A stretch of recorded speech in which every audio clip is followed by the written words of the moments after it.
Hello students, हमने अपनी पिछली वीडियो में प्रीफिक्सेस के बारे में पढ़ा और कुछ प्रैक्टिकल यूनिट्स पढ़ी, एरिया की, लेंथ की, टाइम की। अब हम यहाँ पर क्या पढ़ने जा रहे हैं, कुछ नई टर्म्स और कुछ नई टेक्निक्स पढ़ रहे हैं डिस्टेंस मेजरमेंट की। तो टर्म्स क्या है? सबसे पहली हमारी टर्म है order of magnitude. What do you mean by the term order of magnitude? Order of magnitude क्या है? ये एक ऐसी टर्म है जो हमें किसी भी क्वांटिटी की एब्सोल्यूट वैल्यू प्रोवाइड नहीं करती, बट नियरेस्ट और नियर अबाउट वैल्यू प्रोवाइड करती है इन टर्म्स ऑफ पावर ऑफ 10। किस टर्म्स में? Power of 10। 10 की पावर के टर्म्स में हमें क्या करती है? ये वैल्यू प्रोवाइड करती है। इस वैल्यू को ऑब्टेन करने के लिए, ऑर्डर को ऑब्टेन करने के लिए, अगर किसी की वैल्यू लेस देन 5 है तो हम उसको क्या करते हैं? लेस देन 5 है then it will be treated as 1, but if it is lying between 5 and 10, 5 और 10 के बीच में, then it will be treated as 10। For example, अगर हम बात करें कि radius of earth, what is the value of radius of earth? 6400 kilometre. अगर आप इस अर्थ की रेडियस का order of magnitude find out करना चाहते हैं तो सबसे पहला स्टेप क्या है? आपको जो भी क्वांटिटी दी हो, you have to convert the given quantity in terms of scientific notation, scientific notation और standard form. How can you convert this into scientific notation? As per scientific notation rule, आपको क्या करना है? डेसिमल को shift करना है एक ऐसे पॉइंट में जिससे पहले सिर्फ एक ही डिजिट होना चाहिए, and that must be non zero. तो इससे पहले तो 1 2 3 4 डिजिट है, so you have to convert the given number into such way कि इससे पहले एक ही डिजिट हो and that must be non zero. तो क्या वैल्यू बन जाएगी? 6.4। और जब भी आप अपने डेसिमल को टुवर्ड्स लेफ्ट टर्न करते हैं तो पावर पॉजिटिव हो जाती है। How many time you have turn? 1 2 3, so it will be 10⁻³ clear up to now? तो आपने क्या किया? जो भी अर्थ की रेडियस थी आपने इसे 6.4 इंटू 10⁻³ मीटर की फॉर्म में, किलोमीटर की फॉर्म में कन्वर्ट कर दिया। अब अगर हम यहाँ बात करें, किलोमीटर है, then how can you convert it into standard form? You have to take the given unit into SI system, 10⁻³ और किलोमीटर का भी K means what? It is 10⁻³ again, overall 10⁻6 metre. अब मैंने साइंटिफिक नोटेशन की क्या value बताई थी कि अगर वो वैल्यू लेस देन 5 है, you have to take it 1। Check, it is less than 5? No, it is not a less than 5, so it is lying in this range between 5 and 10, then you have to consider it as 10. So 10 into 10⁻6, overall it will be 10⁻7. What is the order of magnitude? Order of magnitude is not this value, it is the power, it is the exponent or power of 10। और जो हमें क्या देगा? That will provide not exact value, absolute value, but it will give us about nearest value. Okay, तो अब हम इसी order of magnitude के कंसेप्ट को क्लियर करने के लिए कुछ एग्जांपल्स लेते हैं। Let we are having 49। Firstly you have to convert the given number into scientific notation. How can you convert? 4.9 into 10⁻1, क्योंकि डेसिमल यहाँ है, आपको इस पोजीशन पर शिफ्ट करना है। जब आप लेफ्ट में जाएंगे then you have to take the power positive. एक बार ही गए हैं देन इट विल बी 10⁻1। और ये वैल्यू क्या है? It is less than 5, less than 5 will be treated as 1, so 1 into 10⁻1, overall 10⁻1। तो इसका ऑर्डर क्या बन जाएगा? 1। Next number is 501। तो 501 को पहले हमें एक्सपोनेंशियल फॉर्म में लाने से पहले हमें साइंटिफिक नोटेशन में कन्वर्ट करना है। It will be 5.01 into 10⁻². You have learned how you can convert a given number into scientific notation. You have learned in class 7th. Okay, तो क्या हो जाएगा यहाँ पर? 5.01 into 10⁻². Now check. Is it less than 5? No, it is more than 5. If it is more than 5, then you have to consider it 10. 10 into 10⁻². Overall, it will be 10⁻3. So, what is the order? Its order is 3. Okay, now you can take another example. Let us take the example is 0.050. 0.050, before decimal there is a 1 digit, but digit must be non-zero, so you have to shift this towards right, so it will be 5.0. While shifting towards right, you have to consider the power in negative notation. So 1, 2, it will be 10 raised to power minus 2. Now if it is less than 5, you have to consider it 1, but now it is 5, exactly 5, it will be considered as 10 into 10 raised to power minus 2. What it will be? It will be 10 raised to power minus 1. But we are dealing with not value, we are dealing with order, and order is power of 10 or exponent of 10. 10 का क्या लेना है आपको? Power लेना है, so its order is -1. Clear? Hopefully आपको order of magnitude निकालना आ गया होगा. अब हम इसके आगे बात करते हैं कि हम मेजरमेंट कैसे करते हैं. लेंथ की मेजरमेंट से स्टार्ट करते हैं. लेंथ की मेजरमेंट के लिए आपके पास दो मेथड्स हैं. नंबर 1 डायरेक्ट मेजरमेंट और direct method, and the second one is indirect measurement और इनडायरेक्ट मेथड. डायरेक्ट मेजरमेंट वो मेजरमेंट है जो आप अपनी डेली लाइफ में यूज करते हैं और अब आगे करने भी जा रहे हैं. Up to now you have learned about metre scale, और एक मीटर स्केल में अगर आप बात करें, you can measure up to 100 centimetre, 1 metre. Okay, 100 centimetre तक आप मेजर कर सकते हैं. और कहाँ से? You can measure from 0.1 centimetre से 100 सेंटीमीटर तक आप उसमें क्या कर सकते हैं? मेजर कर सकते हैं. अगर आपके पास एक मीटर टेप है तो वो मीटर टेप 100 मीटर तक मेजर कर सकती है. इट मीन्स आप उस कहाँ से कहाँ मेजर कर सकते हैं? From 1 millimetre to 100 metre. अगर आपके पास क्या है? मेजरिंग टेप है, मेजरिंग टेप है.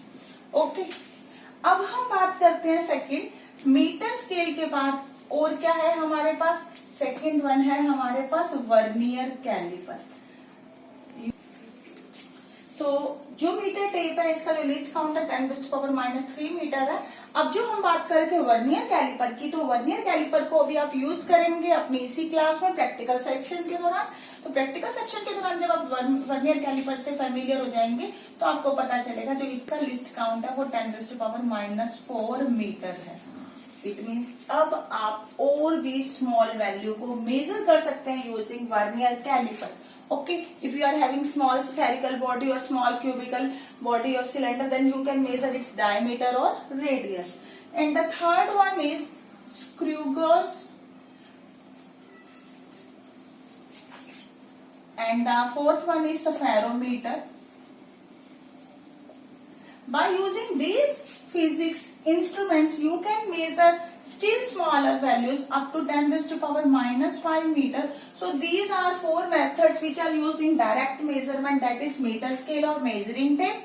Second one is vernier caliper. Third one is screw gauge and spherometer. Okay, but now we know that the range of length is very vast. We are familiar that there are small size object just like a paper, so small the thickness of the paper, and very vast size, that is the size of universe or astronomical objects. तो इतनी ज्यादा range है. तो जो direct measurement है that is up to this. अब हम बात कर रहे हैं इनडायरेक्ट मेजरमेंट की. तो इनडायरेक्ट मेजरमेंट में हम कैसे अनअप्रोचेबल, अनएसेसिबल, जहां तक हम पहुंच नहीं पाते उस डिस्टेंस को भी मेजर करेंगे. Now we are dealing with measurement of large distance. Large distance को मेजर करने के लिए हमारे पास कई मेथड्स अवेलेबल हैं. जैसे कि अगर हम बात करें echo method. Echo method is also known as reflection method. आपने इस मेथड को सुना हुआ है इन क्लास 9, जिसमें हम क्या करते हैं? किसी साउंड को डिस्टेंट रीजन तक भेजते हैं. After reflection when it will come back, how much time it has taken to reach, हम उस टाइम को मेजर करते हैं. Then what is the distance? Distance is equal to x, that is equal to speed of sound in a particular medium up into time upon में 2. But you have learned up to now that distance is equal to speed into time or velocity into time. Why we are taking here 2? Because distance has been covered twice, once going towards the object and second after reflection coming towards the receiver point. Okay, that's why distance is considered here twice. We are dividing the whole by 2. इसको हम क्या बोलते हैं? Echo method. इसी echo method पर base हमारे पास और भी कई मेथड हैं, जैसे सोनार मेथड. सोनार में हम क्या यूज करेंगे? अल्ट्रासाउंड्स को यूज करेंगे.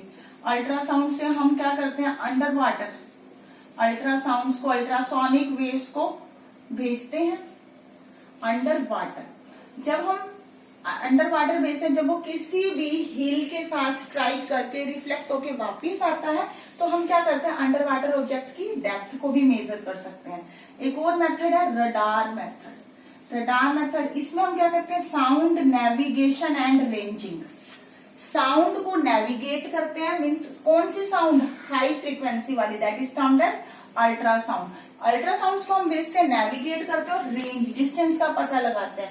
But that is radio detection and ranging. इसमें हम इलेक्ट्रोमैग्नेटिक रेडिएशंस को भेजते हैं रडार मेथड में. Okay, and more there are laser method. Laser method में हम क्या करते हैं? लाइट. लेजर क्या है? बहुत ही ज्यादा इंटेंस और मोनोक्रोमेटिक लाइट है, जो बहुत ही ज्यादा इंटेंस और मोनोक्रोमेटिक लाइट है. इसमें हम क्या करते हैं? लाइट को भेजते हैं. यहाँ किसको भेज रहे थे? इलेक्ट्रोमैग्नेटिक रेडिएशंस को. यहाँ पर साउंड, अल्ट्रासोनिक्स को. यहाँ पर हम लेजर में लाइट को भेज रहे हैं. ये सब इको मेथड्स के ही वेरियस एग्जांपल्स हैं, जिसमें क्या करते हैं? एक बारी हमारी रेडिएशंस, चाहे वो किसी भी फॉर्म में है, वेव्स क्या करते हैं? ट्रेवल करती हैं, स्ट्राइक करती है, then it will come back. You have to measure the distance. अब हम बात करते हैं हमने अब तक क्या पढ़े हैं? इको मेथड जिसमें साउंड भेजते हैं, रडार में इलेक्ट्रोमैग्नेटिक वेव्स भेजते हैं, सोनार में अल्ट्रासाउंड भेजते हैं, लेजर में लाइट भेजते हैं. ट्रिग्नोमेट्रिक मेथड जो आपने अपनी 9th-10th में पढ़ा हुआ है, जिसमें आप क्या करते हैं? किसी ट्रायंगल में अगर आपको एक लेंथ पता है, then you can measure the unknown distance. इन सब मेथड से आप क्या करते हैं? कई लेंथ को, कई डिस्टेंस को मेजर कर सकते हैं. But so as to measure very large distance और very large size, there is a need of new method that is termed as parallax method. So what is the need of parallax method? To measure large distance or large size. For example, you can measure the diameter of moon, diameter of sun, okay, diameter of any other planet, diameter of any other star, or the separation between any planet with the earth, separation of moon with the earth. So you can measure by using this method. This method is so much important from practical point of view. तो parallax क्या है? इस parallax का हम पढ़ते हैं अब meaning. What do you mean by the term parallax? Parallax के मीनिंग को समझने के लिए आप क्या कर सकते हैं? You have to hold a pen और मार्कर और pencil in your hand. When you see this object using your left eye, okay, with respect to its background, okay, that is our first step. In the step number 2, you have to cover your left eye and you have to see this marker or pen again using your right eye. Then you will observe that there is some change in the position of object with respect to background. This is known as parallax. Parallax means what? Change.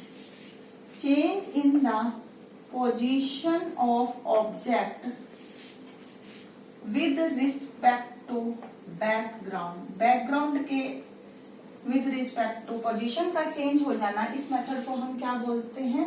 इस term को हम क्या बोलते हैं? Parallax.